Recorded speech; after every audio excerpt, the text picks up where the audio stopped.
Kia ora, I'm Harv, Ian Harvey, founder of Collective Intelligence, and this is Stuff That Matters Now.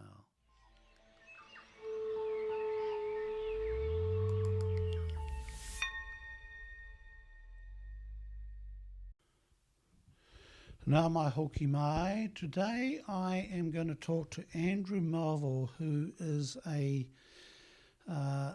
very interesting guy with a background in storytelling. He's a master weaver of stories, ex-radio from many years ago, and has reinvented himself into the storytelling mode, and that's really his sole focus. I'm fascinated on how he has evolved into this field. So no idea where this is going to head. So let's go and please enjoy.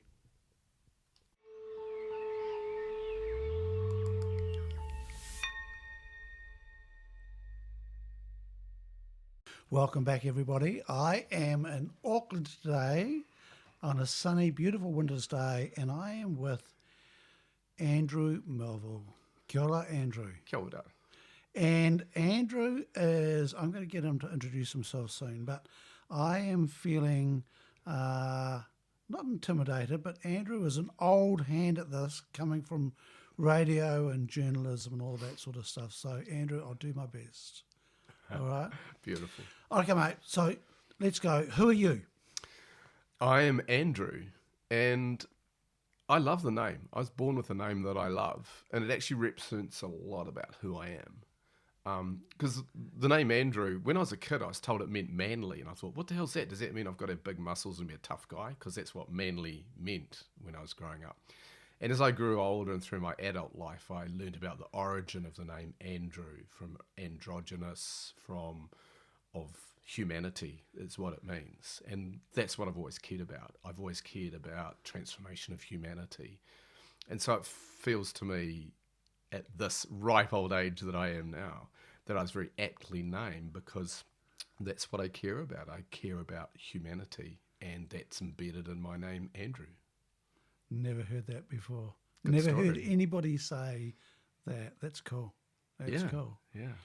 And so Andrew, who loves his name, how would you describe yourself?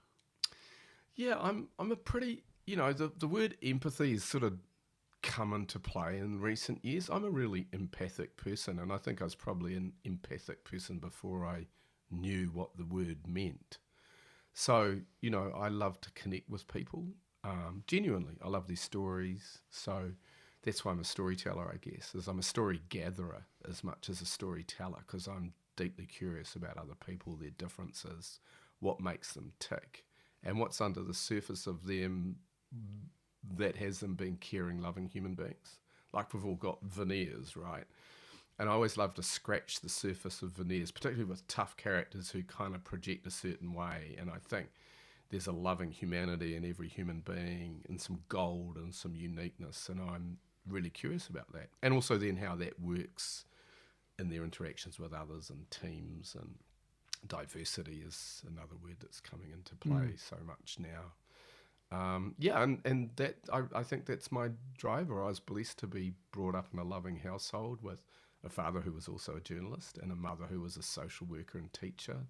So kind of those sorts of, I suppose people call it almost the arts or the social sciences and all that kind of area came naturally to me. And so I was schooled in being literate, but also being caring and compassionate at the same time. So I was lucky, really lucky.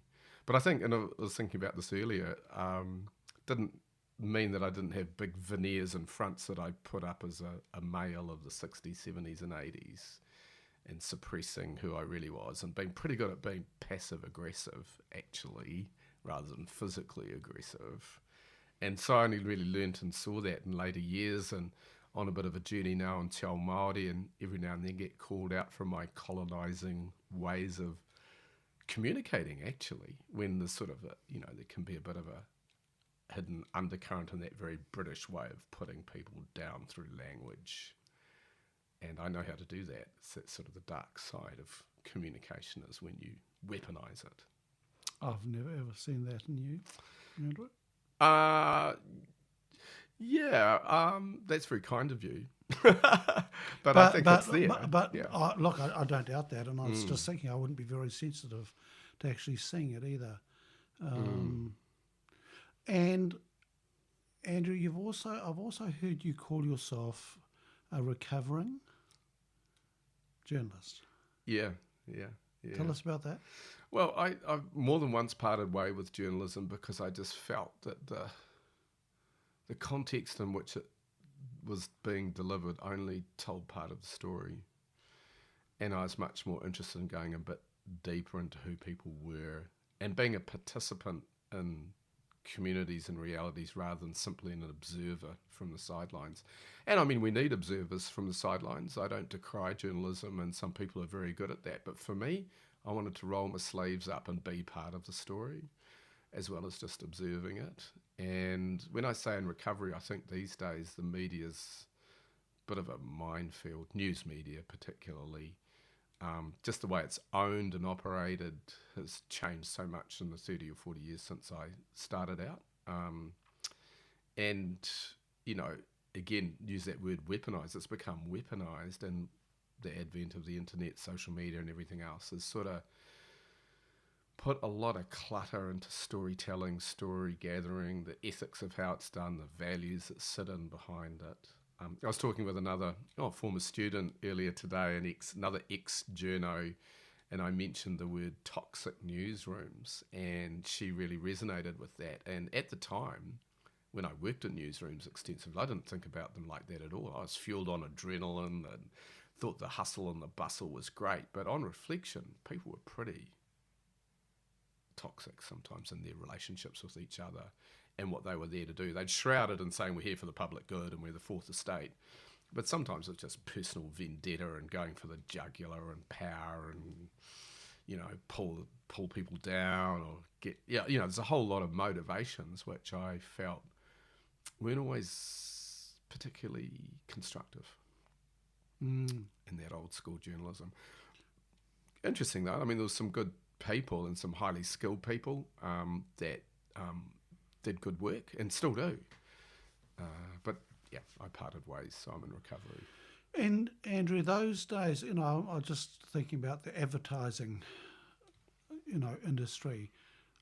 There's sort of some parallels there, the Madman stage with that and the days of huge egos with some of the journalists and stuff and all that sort of carry on. I had a mate that worked with Reuters for some time, and it was, it was what he would talk me through with some of the stuff. It sounded pretty competitive, pretty edgy type stuff at times. Oh, it was hugely competitive. In radio, I'd do my stories sort of the night before, as a few of us did, and the same in newspapers. And you'd wake up in the morning and you didn't want the daily newspaper to have an angle on the story you didn't have, and you wanted to have the angle on the story they didn't have. So it was hugely competitive. And, as a 17, 18, 19-year-old, that was a lot of fun. But I look back and question my motivation, like what was I in it for? I'd call it, doing good for the public good, to reveal what was really going on. But I'm not sure if that was fully my motivation. Yeah, interesting. And so from that to where you are today, that change doesn't happen, I'm guessing doesn't happen in big leaps and bounds. It's a period of evolution, or did it happen in big leaps and bounds? Well, it's interesting, I guess this is the thing about, dare I call it, older age, or the mature years of my life. You got more to reflect back on than you have to look forward to, in a sense. So you start to make sense of things that you did at certain times that you didn't even realise why you were doing it. But on reflection, there's a pattern, I took off, did the whole Kiwi OE thing for a few years, deliberately didn't work in journalism overseas, apart from a bit of freelancing, so, just doing odd jobs and partying and all the rest of it. When I got back to New Zealand, that successful career was sitting there ready for me to pick up in radio and television. and I didn't want to do it. I'm still not fully sure what tipped the balance, but I think it's that wanting to do something else, really be connected with something that was going on in our community. It was an uncomfortable time. I actually went through a short period of depression returning to New Zealand thinking, what do I want to do here? What age were you? 24, I think. Shit, that's young. Yeah. Well, my career started really young because in those days you could go and do a diploma in journalism at 17. So I was on Morning Report live at the age of 19, Wow. reporting on industrial disputes. And I had a rocket trajectory because I kind of knew what to do by osmosis. My father founded television news in New Zealand in the 1960s. So I grew up with my father with a chrome stopwatch in front of the 6 o'clock news, making frantic phone calls on a dial telephone about drop item 4, shift item 3 to 2. And it was just my world. And so when I got into journalism, I just knew what to do. So I sort of rose through the ranks really fast, and I'd sort of kind of done my thing by the time I was 21. You know, if you're sort of broadcasting live on Morning Report and to the nation on all sorts of matters from train crashes to political coups to, you know, interviewing Dani Craven from the South African Rugby Board in the middle of the night in the bowels of Broadcasting House in Wellington, and what's his name, Mervyn Davis, Air New Zealand, Erebus crash. You know, I'd done a lot in terms of news stories, right at the heart of those big issues in the late 70s, early 80s.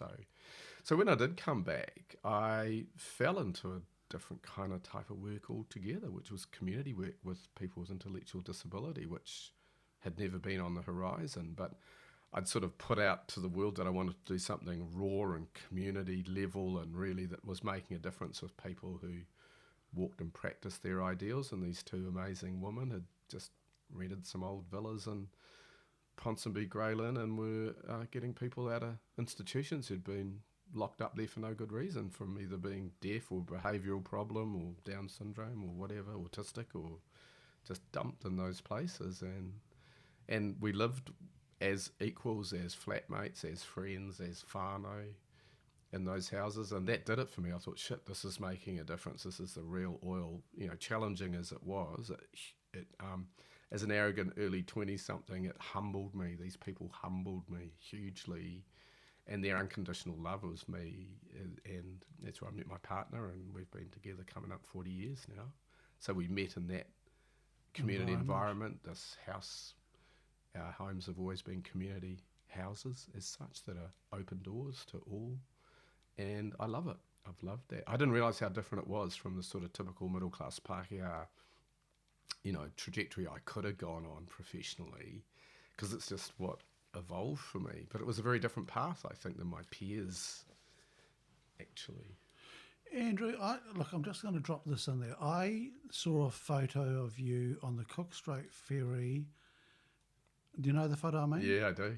How old were you then? I would have been 20, I think. You looked like an arrogant little fuck. I remember you saying that. I thought I looked quite good looking. Yeah, well, you just exuded this, I don't know, this attitude. It was really quite something. You know what? I can't remember. I think it was either on the way to or on the way back from Outward Bound. Oh, really? Yeah, I'm suspecting that was about that time. Might have been 2. You wouldn't look like that on the way back. Yeah, it could have been, eh? I just don't know, but you're right. Attitude for sure. Well, going back to what I was saying about the passive aggressiveness, in a sense, I felt like I knew it all, and now looking back on that privilege, I suppose, is one way of terming it these days. I was living a privileged life in this country. Well, I was just thinking that given what your old man exposed you to, and then that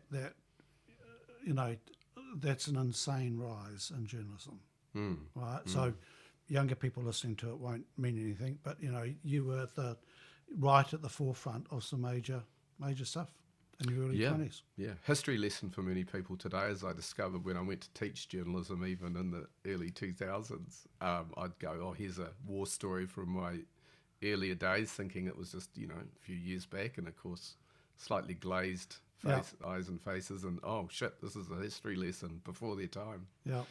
But it was an interesting time. Erebus, Springbok tour. I suspect the Springbok tour kind of put me off journalism a bit, put me off a lot of things. If there was a group of us who would report one day and march the next, Yeah. and that wasn't what you were supposed to do as a journalist. And, it's interesting. I've had this conversation with numerous people. I was on the opposite side. I was I was very pro the tour and all that sort of carry on, right? And politics and sports shouldn't mix and all that sort of carry on. I remember going to a game in Palmerston North and the bloody Red Squad, was the Red Squad there? Yeah, the right squad. Oh, Red Squad. man, that was scary stuff. And watching them, I was 21 then, and going into the street and seeing this wall of cops with their batons and their thing and just, pushing these protesters back, and I thought the protesters would just all fuck off, go home and let us play rugby.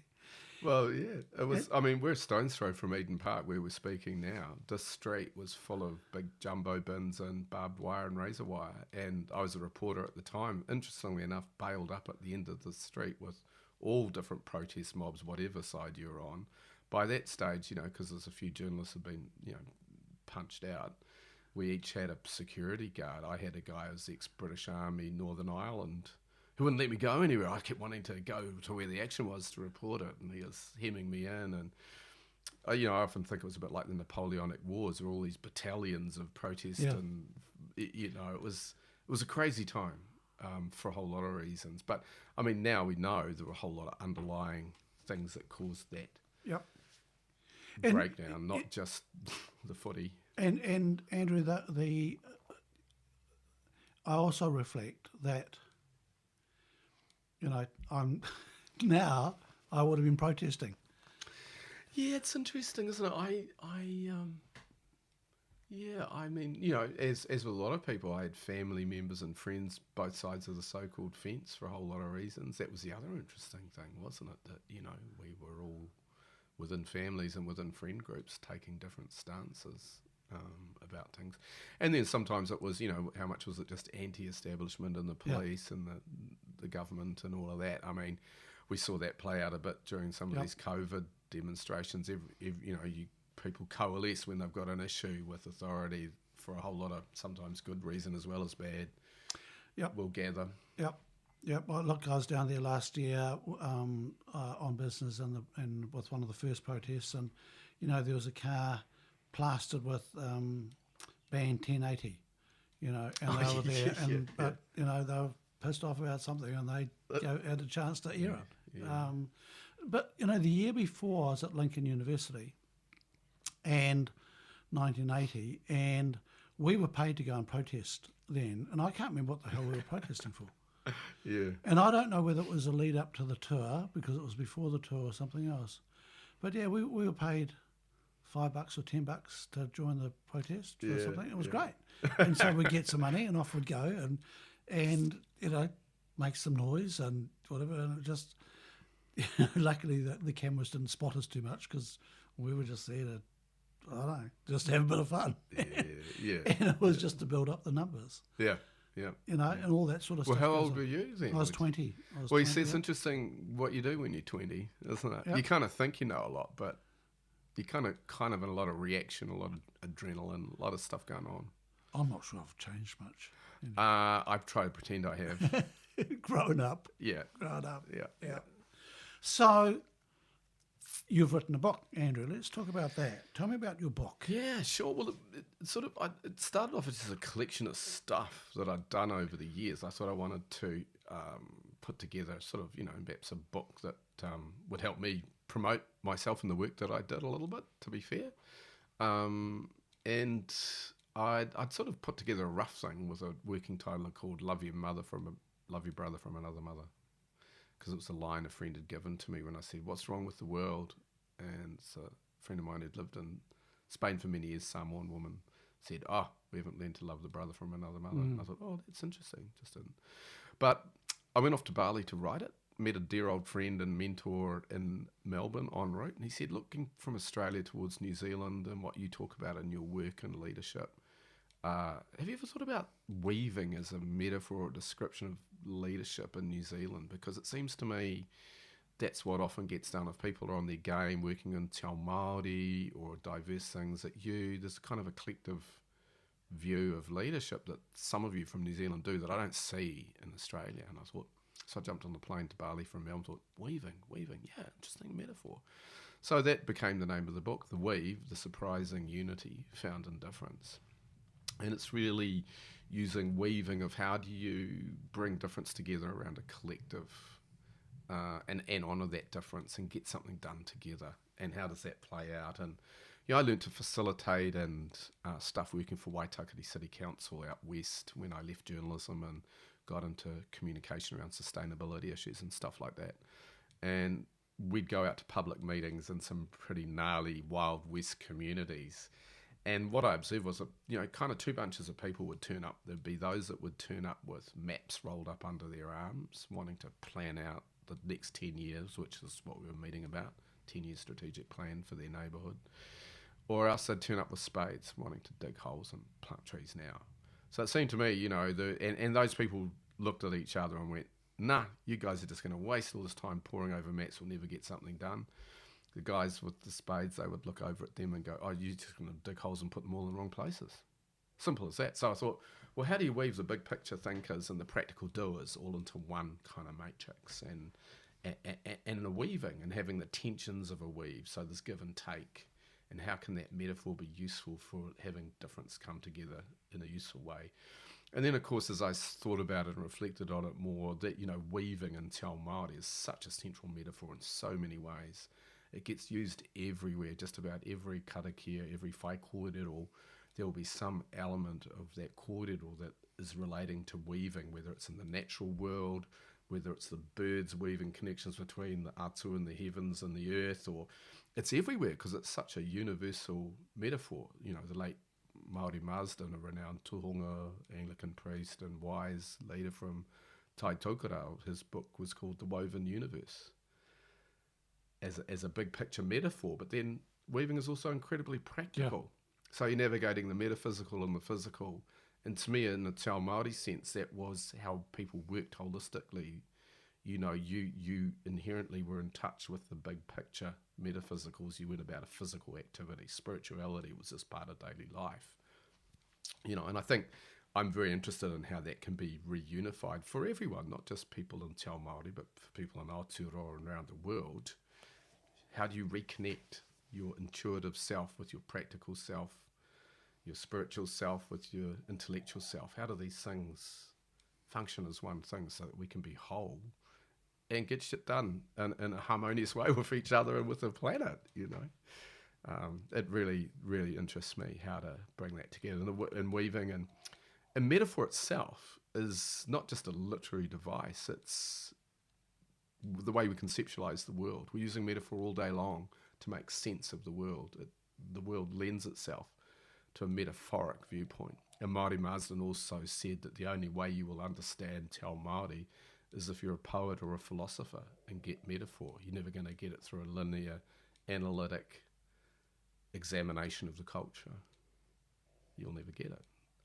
So there's something to be said, I think, for the depth and breadth of metaphor and how it can connect us. It's fascinating. There have been times I've had conversation with Māori elders thinking, what are we talking about?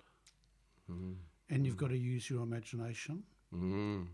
Mm. And you've got to really listen to all the stuff that's not being said. Yes, absolutely. I'm not very good at that, Andrew.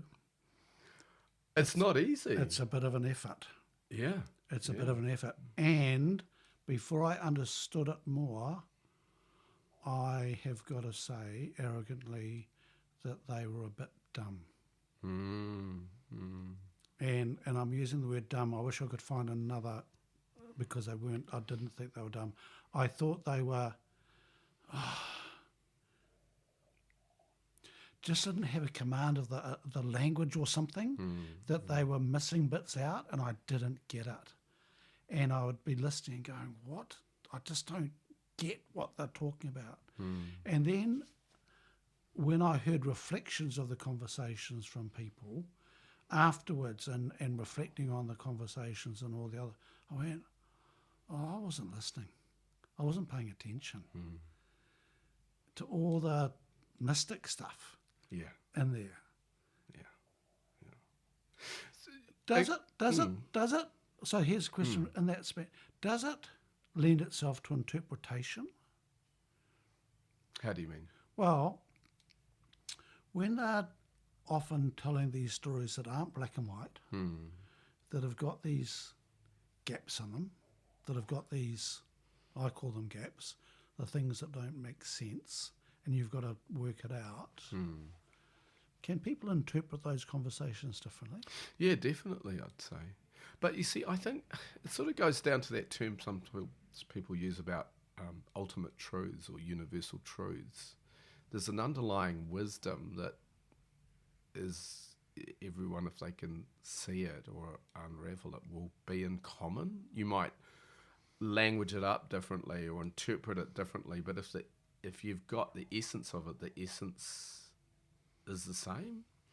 The reason I'm saying that is I sometimes think that the English language is very limiting, and this is part of the problem. Is there's things that don't translate easily from Te Reo Māori into English because they're so conceptual, and English is a very literal language. It's you know, but it's only one lens on the world, and I think that we're so used to, if that's our first language, using it in a very literal way to frame and understand the world. There's not a lot of space.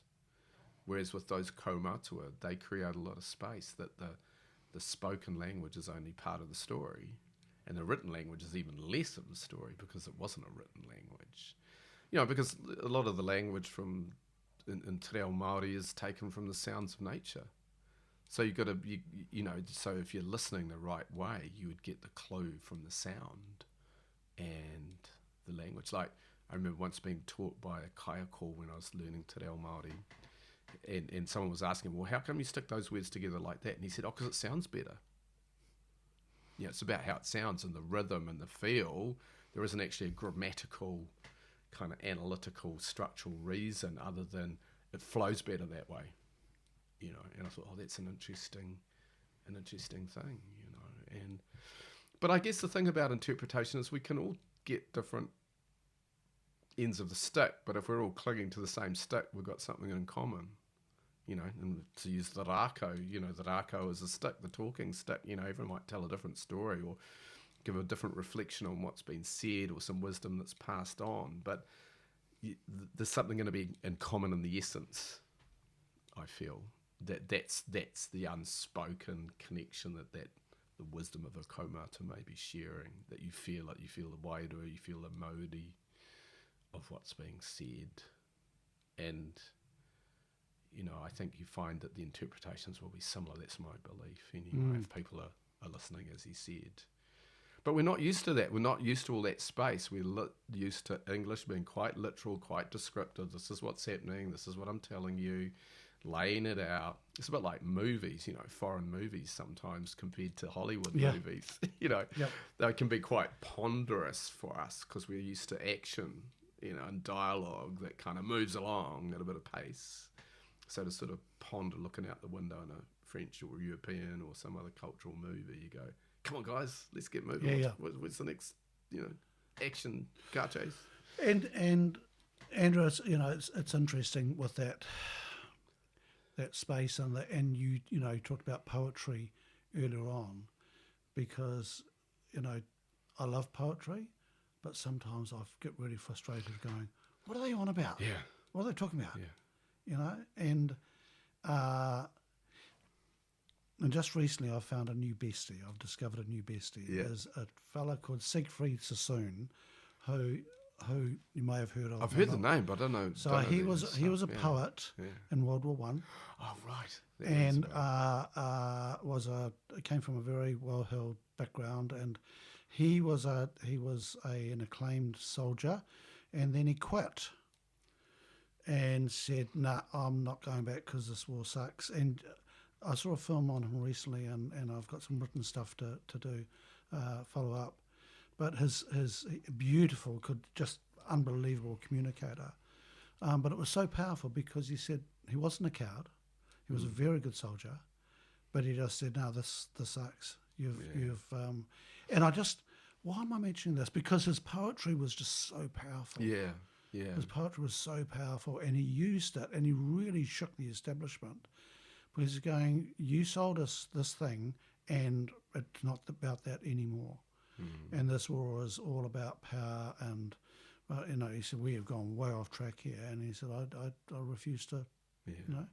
and he was willing to go up in front of the firing squad, and his mates changed some stuff so he wouldn't, and he was really grumpy about that. Yeah.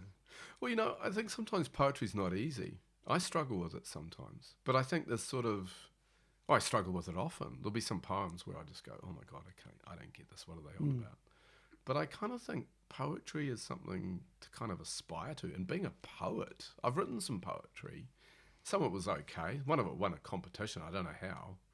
And well, I do know how. It was actually quite a good poem. But I was going to say that's bullshit. oh, well, no, there was a line in it that was a typo, and the guy really liked it. But anyway, the judge, whatever. But I think there was something about the process of it. It's like meditation in a way. Meditation isn't, you don't just, you got to work at the space. And I once, because I'd written some that were quite good, I went and asked a poet. It was quite a renowned poet. I said, how do I get better? How do I know I'm just fluking it or not fluking it, but get consistent or get better at this? And he said, there's one thing, you just got to pare things back. Keep taking stuff out. You're taking words out, taking stuff out, making more and more space, less and less words. So it's very spacious because, your temptation is to override or be literal and say, this microphone is black with a black thing and this table is grey, and rather than go grey, one word or something, and that can get a bit wanky sometimes though too, because people overthink their creativity somehow and get a bit clever with it. So it's a bit of a navigation to pare back to some essence. And I admire good poets because I think they've worked really hard to get to the guts of something. Yep. So it's an interesting. I always thought, sometimes I've said that the thing I'd aspire to most in the world is someone described me as a poet. What a great occupation to be a poet is is your thing. Want to put it on boarding, on passport applications or visa applications. What's your occupation? Poet. Wouldn't that be cool? You can just try it sometimes. Yeah. Sometimes. I put writer a few times, just. So Andrew, the poet and possible writer, tell me about your passion for Pacifica and Te Ao Māori worldview. I've been asked sometimes to, because I'm really immersed in those worlds and welcomed into them as a participant in a whole lot of things. And, as to why and how, because I didn't grow up in Māori communities. I don't, as far as I know, have a whakapapa, but it just has such a strong resonance for me growing up as a Pākehā in New Zealand, when that kind of English colonial view of the world just didn't resonate. So I guess I'd always felt there was a better story about the land, the whenua, than it being called Auckland. I don't even know who Lord Auckland or Admiral Auckland was, and I don't care. But when someone talks about Maungawhau instead of Mount Eden and whoever Eden was, Maungawhau talks about what went on there, the faux plant and what it was used for, and it grew there and it was utilised for a whole bunch of stuff. And then I thought, oh, that makes sense of my world. And so I kind of think I just feel more at home in that worldview than a colonial Pākehā one, because of the things that I care about, connection to people and planet, and that actually being lived, a lived reality rather than a concept. And so I've just found myself, and interesting, we're talking back about the English language, and I've worked with some kaumātua, and I've sometimes said apologetically, I'm sorry, my te reo Māori isn't that good. And he says, boy, don't worry about that. You're more used to us writing in English about what we're about, because you can do that, and we can't do that. I can't explain in English what I can explain in te reo, and you care and you get the wairu of what we're doing and put it into English. And I thought, oh, well, that is something. I do care. I do want to make it understood in English. So it's things like that, I guess, and I think also that community living I was talking about. You know, Greyland Ponsonby was largely Māori Pacifica when we formed the community there. With people with disability, you know, we were welcome, doors opened everywhere to our people, our core people, you know, who'd just wander into people's homes because they didn't care. So if it's a Māori Pacific household, which it largely was, they just get a feed and a cup of tea. Whereas now, you know, the police helicopter would be over in 2 minutes. Andrew, what happened in the OE? Something happened in the OE. Yeah, it did, didn't it? It did. I suppose it's space away from home. What else happened? I guess I can't pin some kind of aha moment, if you like. It was sort of an evolution of being and thinking away from home, and maybe somewhere even unconsciously finding out why I cared about Aotearoa, because I found that I did, and I wanted to come home. Friends I went with at that time, some of them still live abroad, never came back from that time. I remember coming back knowing that life might not be as easy as it could have been in another country. Same with Australia. You know, I went to live in Melbourne a couple of times and thought, oh, this is a crazy lifestyle here. This is crazy, but it was too crazy. There wasn't an edge to it. I wanted to be contributing to this place, even if it could be dark and difficult sometimes. Yeah, so I think the OE just created that space to actually maybe commit to something. Because there's 2 or 3 times I've left New Zealand and come back knowing that it would be less cruisy to come back. But I was drawn, you know. Yeah, I think I'm still figuring it out, to be honest. And making a choice to come back is different than just being here and doing the same thing and just going through it, right? Yeah. I wanted to do something, as I said, and that's why, you know, the whole career thing changed for me. That was became just a means to earn some money, rather than being the expression of my identity. I mean, I could have had a career in TV, been on the telly every night. Friends that I were peers at the time, professional, they're still there. They're still on the radio, still on the telly. Yep. You know, good people, some of them, but it just wasn't doing it for me anymore. It wasn't deep or real or edgy enough or something. I don't know. Yeah. And Andrew, with this, I mean, you've worked, I was going to say, I don't know this, but predominantly with Māori and Pacifica, more than Pakeha. Especially in the last 10 plus years. Yeah. And what is it that, what gives you hope? Oh, rangatahi, I think. Those young ones coming through that know themselves and their identity culturally, whether it's Māori or Pacific, but can navigate the worlds of technology, of professions, of the digital world, and they navigate it. They utilise the modern tools built on an ancient wisdom, and they're savvy, you know, and that gives me hope. And some of them, I think, are really evolved beings.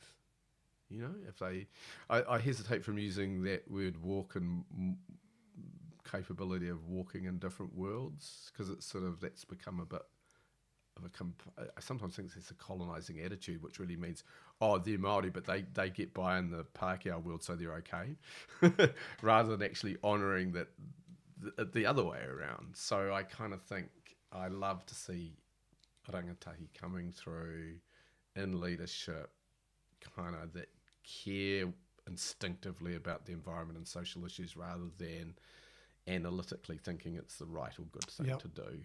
Yep. It's just instinctive.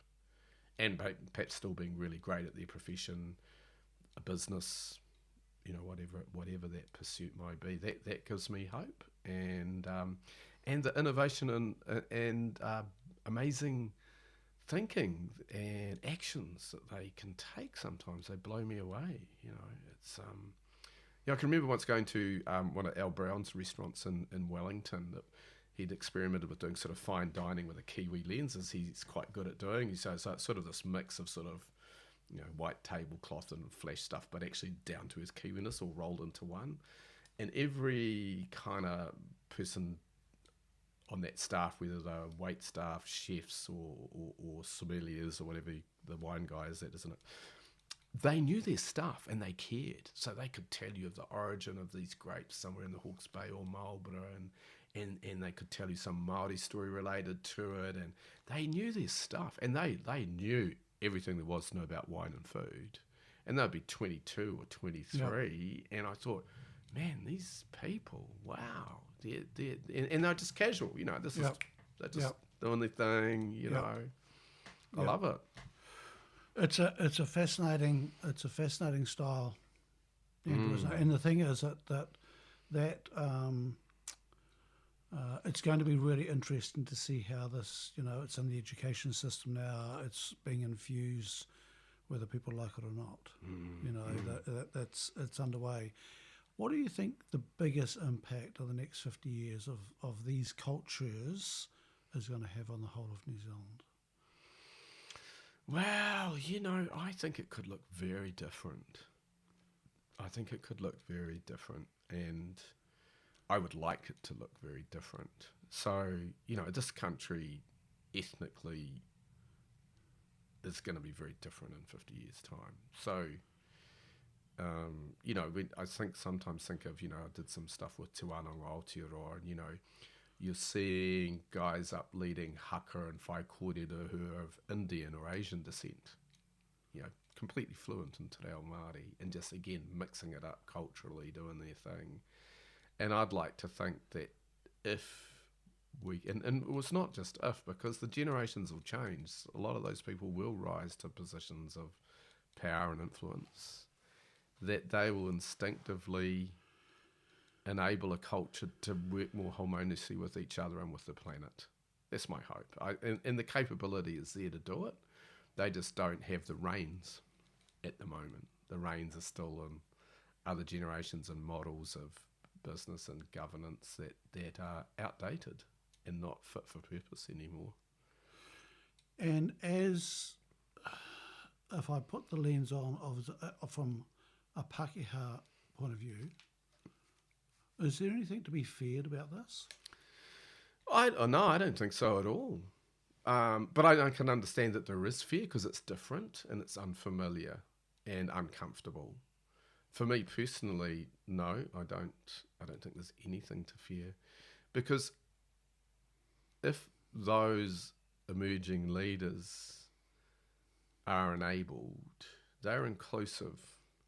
They're not going to be up there on the barricades of a revolution shooting people en masse. They will have evolved beyond that. I mean, I think the anger part of activism is often only a narrow part of the journey. So those that are angry at Pākehā, and some stay in that space, but I think if we are focusing on evolving ourselves, and if those people of different Māori, Pacific, Asian, Indian descent are interested in evolving themselves, then they become inclusive back the other way. It's interesting. People can move through that activism stage really quickly. I think so. And I think quicker than before, perhaps, because in actual fact, sort of just staying in that angry place doesn't get you the results you're seeking. It's a reaction, actually. So if people are able to find a way to move past, but also you've got to be able to stand up and have your edge and say, hey, this is not wrong, and call it out at the same time. But it's a trick to do that without anger, isn't it? What's been the biggest surprise for you, Andrew, with this transition from your old world, even though it was brief? What's been the biggest surprise for you moving from one world to the other?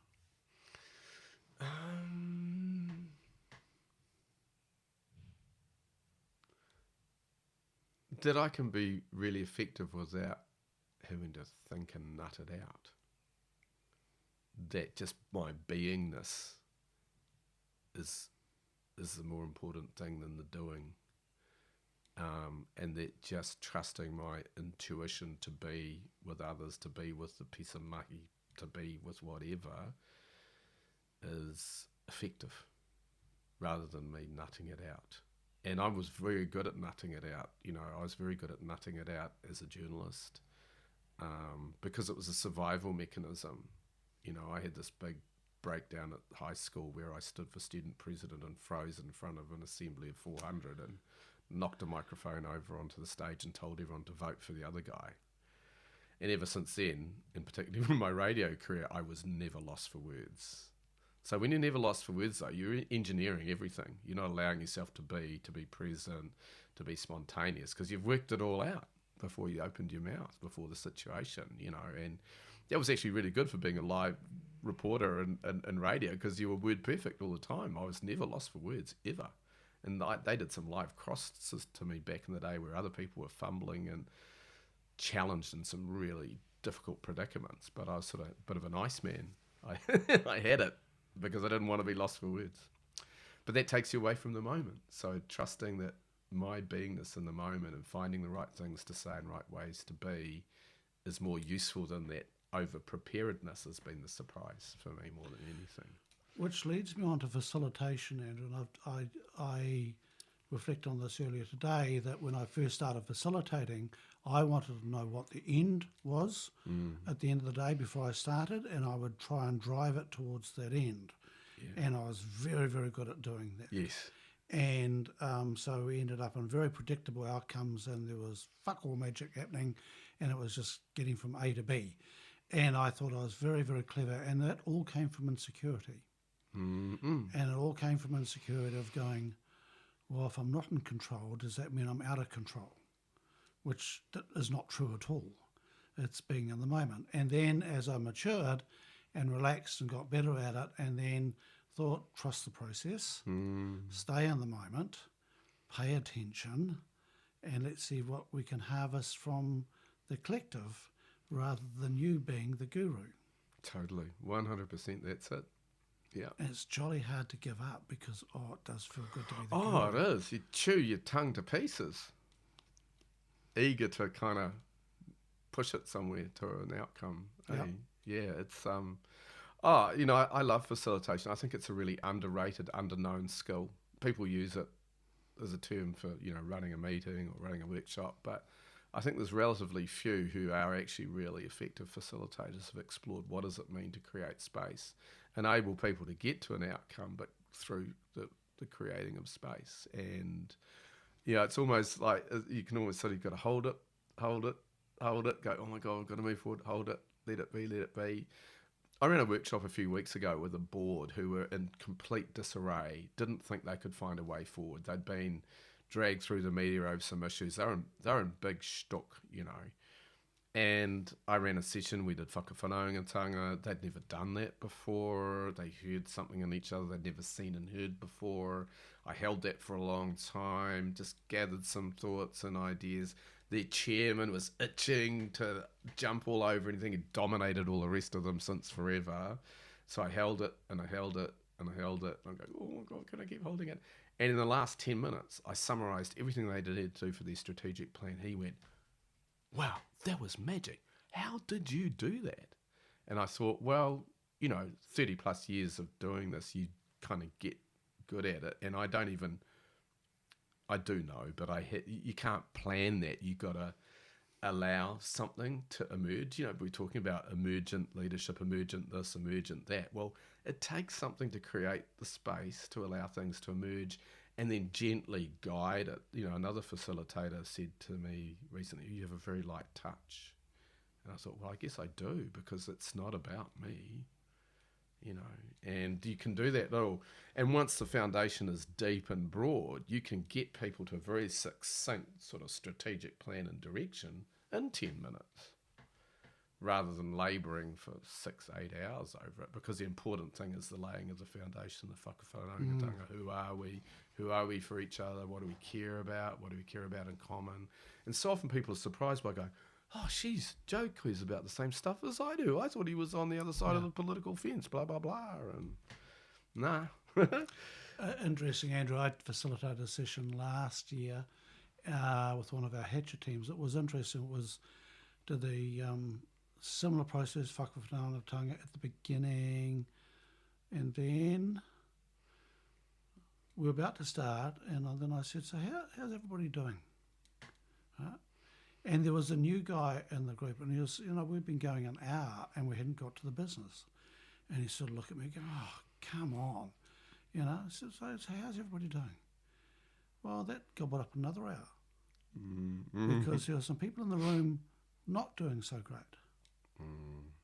And so we got that out, and we finished early. That's so cool. I love that. But you just, you set the foundation and get out of the system, because what holds up the time is somebody who is agitated will hold things up without even knowing they're holding things up because they're agitated and hasn't been able to come out, and they'll pick on something and make it a thing. Yeah, totally. Because they haven't got that out of their system. Yeah. And they'll talk about that the red strip is not right for this project. And the red strip, and now we're talking about the red strip because we haven't let out the energy at the beginning. And so they pick on the red strip because that's the only thing they go, I fucking don't like that. And so I'm just going to, where the red strip's not even the issue. And the importance of letting that out at the beginning and getting that connection beforehand. Yeah, totally. And then go, oh, the strip over there is red. Yeah, that's, who came up with that? Or Sally did. Oh, interesting. Okay. And you just get a totally different if you don't lay that foundation. Yeah, 100%. I mean, whakawhanaungatanga isn't just a sort of, icebreaker. It's the essence of the whole thing, right? It's not an intro and I'll deliberately take a long time to do that, and people will get uncomfortable when they've got, we've only got a 3-hour workshop, and God, we're going to take now doing this, but sometimes what comes up becomes the kaupapa, because someone will share something that actually becomes sometimes it's a metaphor even. Well, I'll grasp and I'll go, when Joe said that in whakawhanaungatanga, didn't that encapsulate what we're all here about? And I go, oh yeah, it is. Joe nailed it there when he talked about we're all, on the moana trying to find our way. And I had a session in Hamilton. I was standing in for a facilitator, and we started off at the beginning of the day, and we got to one guy who had a really meaty subject, or he sort of opened it up. And we were 2/3 going around. I said, are we okay just to go with this now? And everybody went, yeah, cool. Because I thought if I close this door now and follow the process, I'm going to lose this magic, because there's a bit of magic happening right now. And so I just going, can we just carry on with this now? And then by the time we'd finished that conversation, it involved all these other people as well. And so much of the work was done in that session. Yeah. And just going, I think this is relevant right now. But you've got to, I can't believe how people don't pay attention sometimes in teams or groups. Yeah. And they're just sort of waiting there, drumming their fingers for them to talk. Totally. Absolutely. I mean, it's a fundamental thing, isn't it? I mean, I was working with some leadership teams at Auckland Hospital recently, hard work, 300 nurses down. Yep. Far out. How do you run that happy. place? And they were, what I realised was the power of what you might call deeply convening. They just hadn't had time to get together in a space that I was able to facilitate for them, just to talk about stuff without having a hell of a full agenda about a shitload of stuff they had to do. That in itself just gave them so much. They walked away refreshed, enthused, a whole lot of good outcomes that if you'd had a crammed agenda would never have worked. And it's that space. It's allowing that space for people, isn't it? And allowing it for each other. I just sort of kind of think that there is so much busyness in our minds and our worlds that people almost, they just don't allow that space. And I think good facilitation is allowing space, as you said, for the magic, for things to emerge that are just sitting there. And,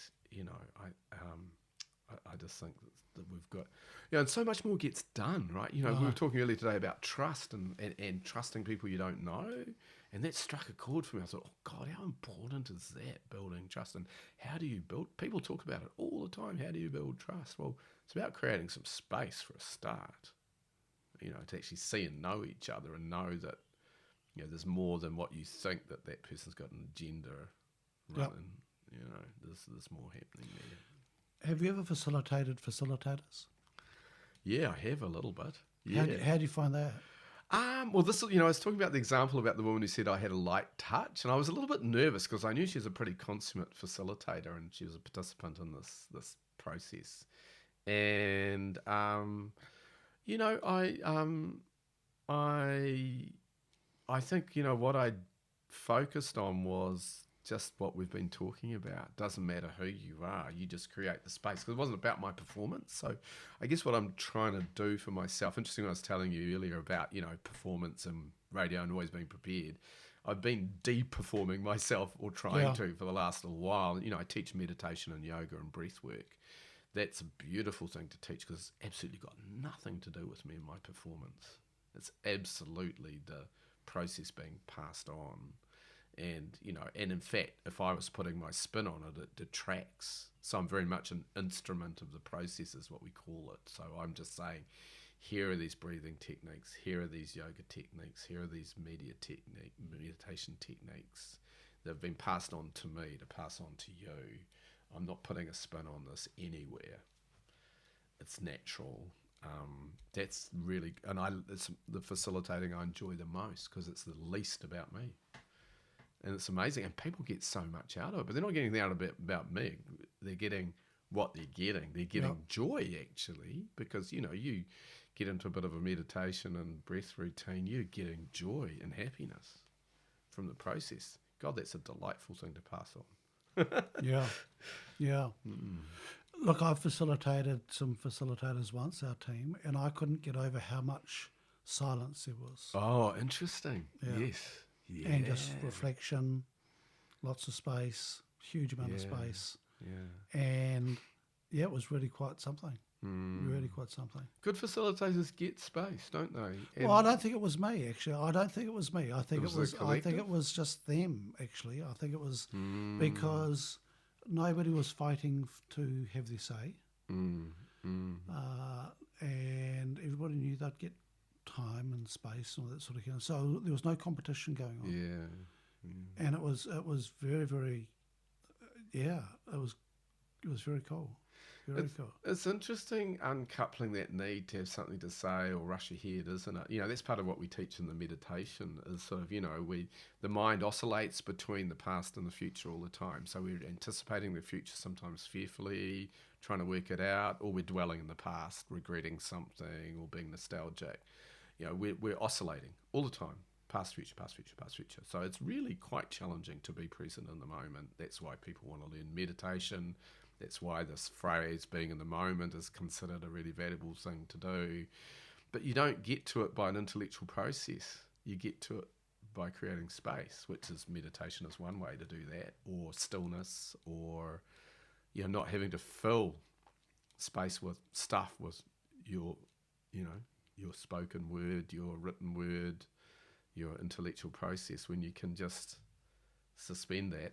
It goes full circle to talking about those kaumātua, all those big gaps that you kind of think, gosh, that guy's talking about something way over there and we're trying to work out something over here. That's and it. how does that even connect? That's it. That was the bit that I used to really struggle with. So yeah. But you think about it in other cultures, you get those sort of wise Buddhist leaders or Zen leaders where they just say something profound, one word, and then you reflect for 24 hours on that one word or whatever it is. And it's similar, right? So the wise elders of cultures around the world would be very spacious in their facilitation and their communication if they did have some wisdom, because they're allowing space, really, aren't they? They were the ultimate facilitators, I guess, in a way. Yeah.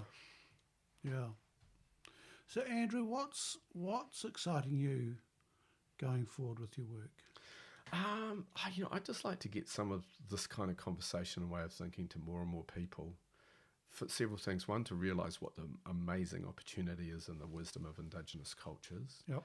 and great facilitation, and how we can come together to do things in the face of enormous planetary and global challenges.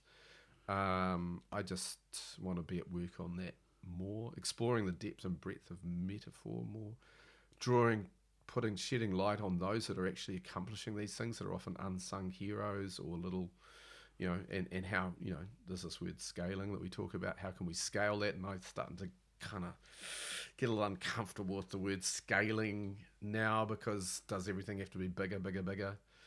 Really? But I think part of my desire is that you want those small pockets of great things to be the mainstream, not some of the failing systems that are the mainstream. That's sort of my eagerness, and just for people to find themselves, find their way, and not feel overwhelmed by some of our current challenges. To be at peace in themselves as we go forward and figure out where the species evolves to next. How do we gently find our way in the next 10, 20, 50 years. And we've got some pretty bad measures out there about the mess that's been made of environments and societies. And I don't know, I kind of think we can get a bit caught up in the data, and that can overwhelm hope sometimes. Like, it's that kind of yin and yang of being aware of the magnitude of some of the issues, but not have them overwhelm, and still be ready to forge forward. That was that old saying of, don't ever doubt that one person can't make a big difference in the world. In fact, it's the only thing that ever had. I think it was Margaret Mead that said that. It was my catch cry when I was facilitating community groups who were full of apathy, saying, I can't make a difference. The big machine of government, of business is too big. I'm not going to bother. I'm going to check out. When in actual fact, that little voice, that little effort, sometimes is everything started there. And she wasn't talking about an individual either. She was talking about small teams. Yeah. Yeah. And the lovely thing she said, because it's the only thing that's ever actually made a difference. Yeah. Are those small teams. Yeah. Andrew, and it's funny, I'm trying to remember a word that you used before. Metaphor. There we go. What's this metaphor thing? What's that about? What? So the metaphor, it's a huge thing, but metaphor is often a figure of speech. Like, and the most clear way of talking about it is when we talk about my life's like a roller coaster. So the roller coaster is the metaphor, and inside the roller coaster as a metaphor is a whole lot of stories and realities of up and down, of excitement, of joy, of fear. So when you evoke a metaphor, then it's rich with lots of ways of lots of lenses to it, and I think it's holistic. And the weaving is my favourite one, because if you talk about, we use metaphors so ubiquitously, so frequently, we don't even notice that we're doing it. But how often do people saying, "Oh, my life is like a roller coaster," or saying, "Oh, well, I'm weaving my way and threading these thoughts together." That's all metaphoric speaking, and everyone gets it. So my joy is the fact that everyone can get a metaphor. You don't have to have a certain skill set and intellectual capability or anything to understand it. So it's eminently practical and metaphysical at the same time. The woven universe, a piece of weaving ideas together, weaving clothing. Like, again, you look around any environment, weaving is everywhere. It's a practical thing. It's not just a way of explaining the universe. And so I kind of think we use it all the time because we conceptualize the world through metaphor. When it's complex, what's a navigation? It is a navigation tool through complexity, I think. And it's got depth. So you can plummet steps, in Te Awanga, people often evoke stories of the birds, of ngā manu, like the tui, the bird tui. Like, the word tui is used in another context to sow and to weave realities. So, people can understand that. They can navigate it. Another weaving metaphor from Te Ao Māori is the to Te Awanga, the braided river. So in the South Island, the braided rivers, you can use that as a metaphor for Yep. when things need to go on parallel paths, divergent paths, come together as one stronger thing. It allows difference, connection, and unity. All it allows what's that word? Not ambiguity. It is ambiguity, but it allows contradictions and contrasts, and people can get that when in actual fact in an intellectual process they might get uncomfortable with different things coming together. They'll separate them into compartments, but metaphor can be a vehicle for that. Interviewing some young Māori rangatahi in Pasifika, when I was interviewing them about their experience, they would often evoke a metaphor, or I would allow a space for them to evoke a metaphor, and then they could tell their whole story wrapped around the metaphor. They were at home, they were comfortable saying, roller coaster was one that one used. Somebody said, "Oh, my life was like a storm." But we look at a storm. A storm is not always just a bad thing. Yep. So there's a lot of opportunity in a metaphor for people to connect, to people to navigate difference, to people to relate to the natural world. I love we using metaphors from nature like a river, an ocean, a tree, a forest. It's easy for us to get, but also it's not oversimplistic. So there are layers. Do all cultures use it? Gosh, I'd say yes. I would say yes. Obviously I don't have the data and the evidence, but I would say yes, because that's how we made sense of the world. Aristotle talked a lot about metaphor. Aristotle said that metaphor was the greatest attribute of a great leader. So mastery of metaphor, he said, was the greatest leadership attribute, which I thought was an interesting thing for him to say. So in the Greek mythology, obviously, or Greek practices of leadership, intellect, etc. And I think you could probably go to every culture in the world and find metaphor at its heart. Weaving is used in every culture, for instance, as a metaphor anyway. The word technology comes from the root to weave. So tech is all about weaving. So we're weaving tools, we're weaving realities, webs. So it's everywhere, in the World Wide Web. It's a great big weaving.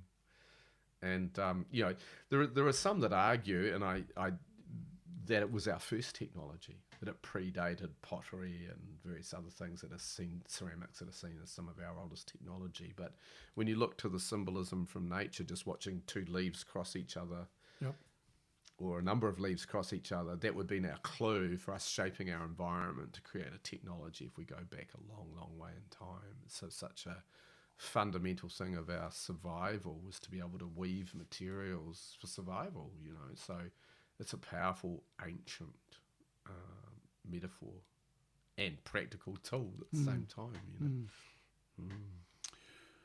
Andrew, who's been the biggest influences on you? Wow, it's interesting. That's a really interesting question, isn't it? And you mean living? You just open question. I'm just trying to think of writers or readings and people I've met. I mentioned Māori Marsden earlier, and I would say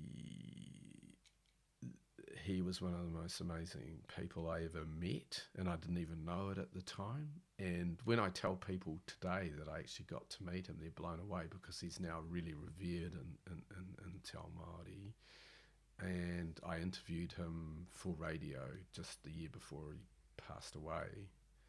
And I travelled up north. This predates cell phones and technology like that, and I had an old rental car and a cassette player and recorder, and had been sent by a wonderful Māori broadcaster called Henare Teua, who said, go up north and do some stories on conservation and Māori for me. He trusted me just with a 3 days rental car, tape recorder, go and find out whatever you can find out up north. And it's quite challenging when you get an open book opportunity like that. Where do you start? And that was part of his challenge to me, I suppose. And I'd kept going to phone booths trying to ring Māori Marsden and get hold of him to organise an interview. And I was on my way home to Auckland, up in the Waipua Forest, interviewing some people up there and about treaty claim stuff in the middle of the Waipua Forest. And I went and used the phone, and he finally answered the phone, and he's in Te Kaupuru, just near Dargaville. And he says, "Yes, boy, come on down." Oh, wow. So I rocked down there. It's getting dark. And we sat in this table. Our tablecloth was newspaper, and I had my cassette player, and we just sat down, and he started sharing these stories with me. And I ran out of cassette tapes, and he says, "Oh, here's one." He had a couple of cassettes of some waiata that some of the family had done, and we taped over the top of that, and it got dark, and I knew it was a special moment somehow, and I got home to Auckland, and it's resonated with me. This is the mid-90s, early 90s.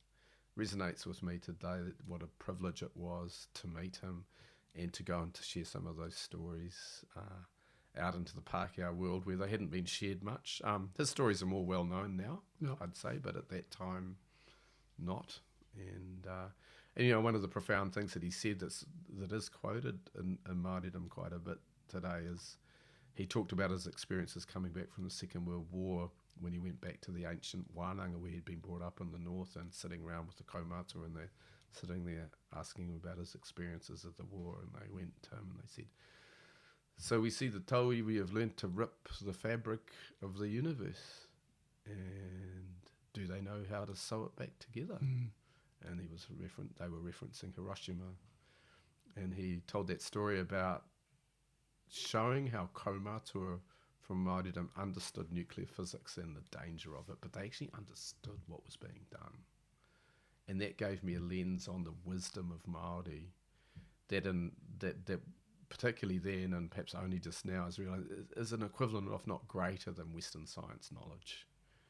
And that sort of shifted something for me very fundamental about how I saw the world, and wisdom and intellect and development and civilization and everything. Just to think, this ancient culture knows a shitload more than anybody in this country realizes, and probably a lot more than Western science gets, because it's a partnership with the natural world. It's not the arrogance of a human being think they can harness nuclear power and deal with it, without some kind of cause and effect going on in the universe. And that was huge.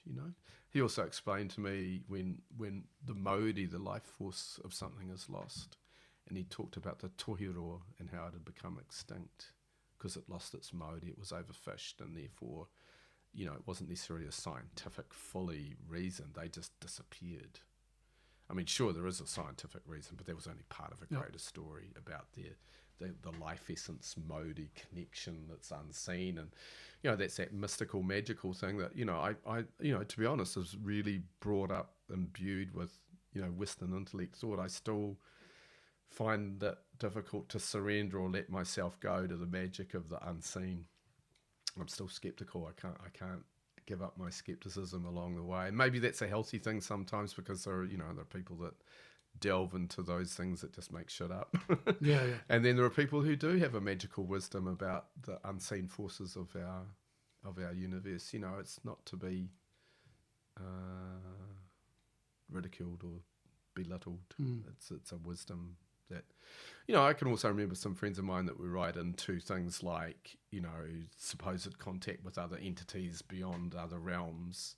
And I remember a really simple explanation given to me, because people talk about channeling entities and all this sort of stuff, and I sort of I'm quite open to that, but I'm also pretty skeptical. But then someone once gave me the definition that channeling is nothing more than a wide open intuition, and I thought, I like that definition. We are all more intuitive than we realise to the unseen forces and energies that are there. It's not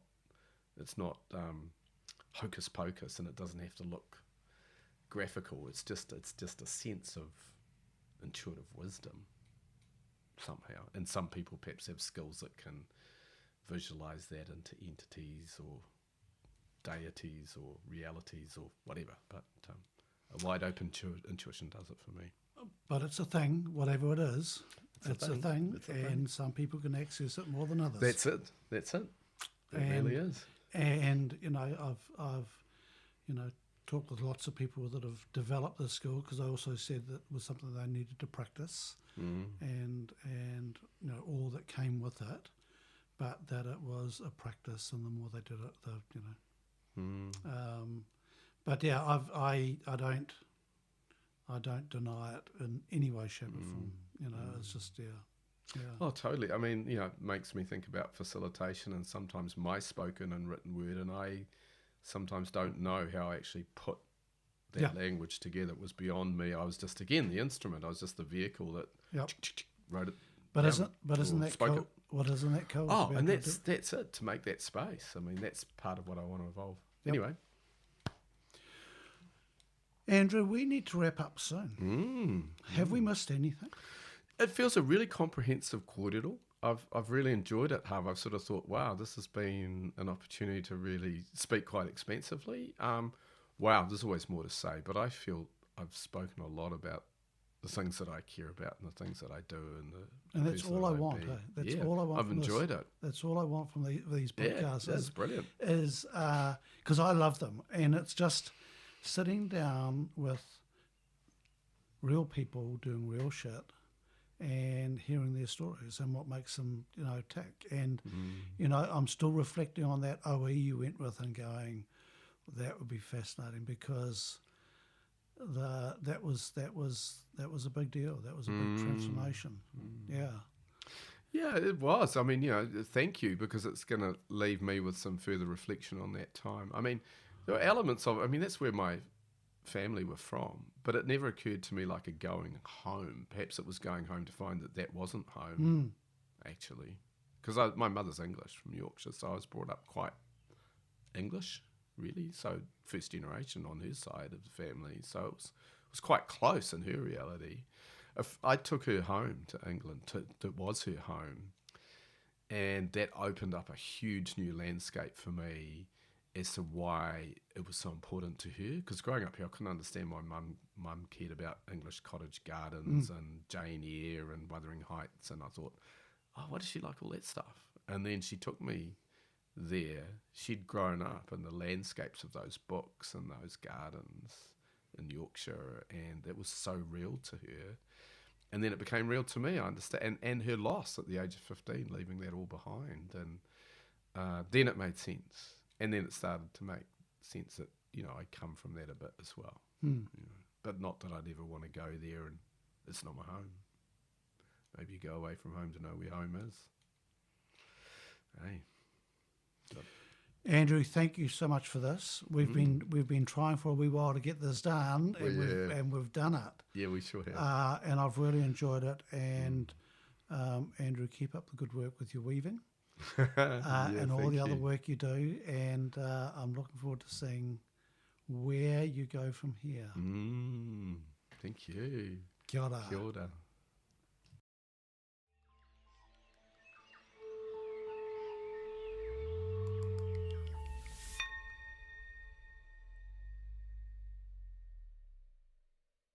Thanks for listening in. We're Collective Intelligence, a one-of-a-kind people ecosystem that takes inspiration from Mother Nature. To find out how we reimagine leadership development, visit our website www.collectiveintelligence.co.nz.